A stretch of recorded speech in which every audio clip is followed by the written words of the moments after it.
1 year later, thousands of miles later, and after living with the 2025 Dacia Bigster every single day, would I still buy it again? Or would I spend my money on something else? Welcome back to Supercar. Today I'm answering one of the biggest questions any car owner can ask. If I could go back to the day I bought my 2025 Dacia Bigster, would I make the same decision again? After months of real-world driving, family trips, motorway miles, and daily commutes, I finally have an honest answer. And trust me, it's probably not the answer you're expecting. Part 1. Before I answer that question, let me take you back to the moment I first saw the Bigster, because it completely changed what I thought a budget SUV could be. Back in 2025, the SUV market was packed with look-alike crossovers.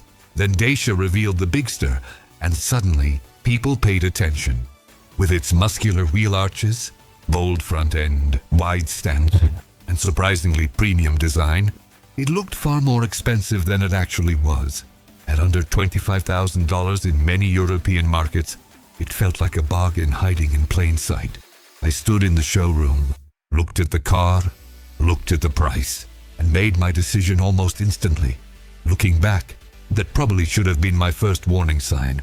Buying a car with your heart instead of your head rarely ends perfectly. Part 2, and then I stepped inside. And that's where the Bigster really started to surprise me. Dacia's reputation has always been simple, practical, and no frills. But the Bigster moves the brand forward in a big way. The cabin is clean, modern, and genuinely well thought out. You get a large 10.1-inch touchscreen, wireless Apple CarPlay and Android Auto, a quality steering wheel, and on higher trims, upholstery that feels far more premium than you'd expect at this price point. Yes, there are hard plastics in places, and you can see where Dacia saved money. But the overall design feels cohesive and smart. Rear seat space is excellent. The boot is huge, and the panoramic roof fills the cabin with light. Day to day, it's simply a very comfortable and enjoyable place to spend time. Part 3. But here's where opinions really start to split. Because what is the Bigster actually like to drive? My car is the 1.2-liter mild hybrid with 130 horsepower. And let's be clear, this is not a performance SUV. It was never meant to be.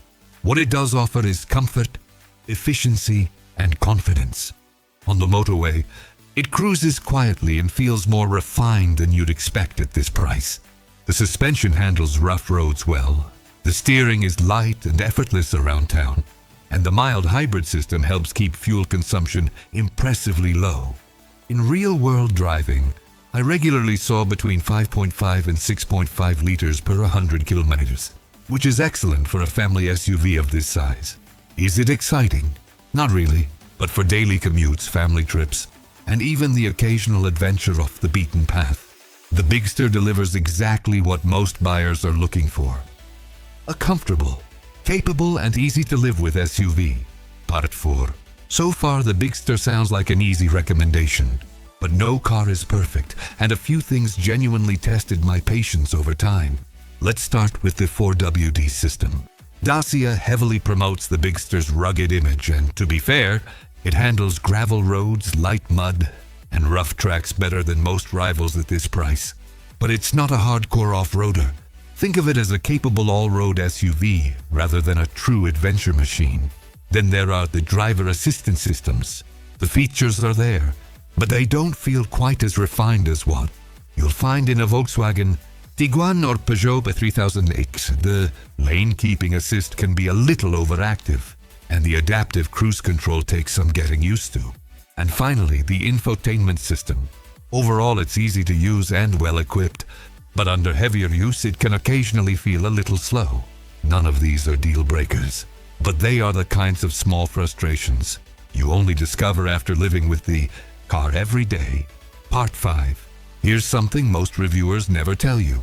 Living with a car is completely different from test driving one. After several months with the Bigster, what impressed me most wasn't a headline feature.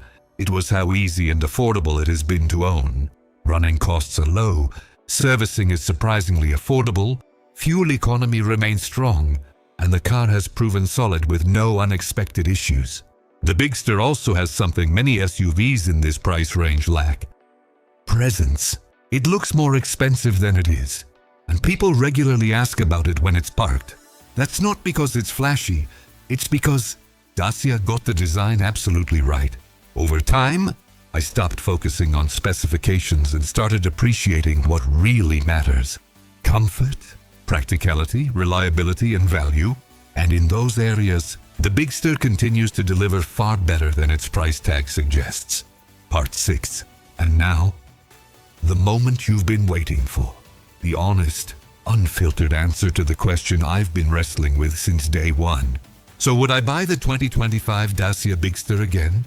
Yes, without hesitation, but with full awareness of what it is and what it isn't. It is not a luxury SUV. It is not a performance machine. It will not pamper you with massage seats or head-up displays or a 360-degree camera system. What it is one of the smartest value propositions in the entire European SUV market right now. It offers 85% of what a $40,000 SUV delivers at roughly 60% of the price. For a growing family, for a pragmatic driver, for someone who wants space, reliability, modern technology, and style without breaking the bank. The Bigster is a genuinely compelling, genuinely well-executed machine. Dacia set out to prove that affordable doesn't have to mean embarrassing. They didn't just succeed, they excelled. Call to action. That's my honest verdict on the 2025 Dacia Bigster. Real ownership, real impressions, no filters. If this kind of deep dive honest review is what you come to Supercar for, then make sure you're subscribed. Because we do this every single week across every segment, every price point, and every car that deserves your attention. Drop a comment below and tell me, would you consider the Bigster, or is there something in this price range you'd pick instead? I read every single comment, and your responses genuinely shape what we cover next. Hit the like button if this helped. Share it with someone who's shopping for a new SUV right now, and I'll see you in the next one. Take care, drive safe, and as always, we'll see you on the road.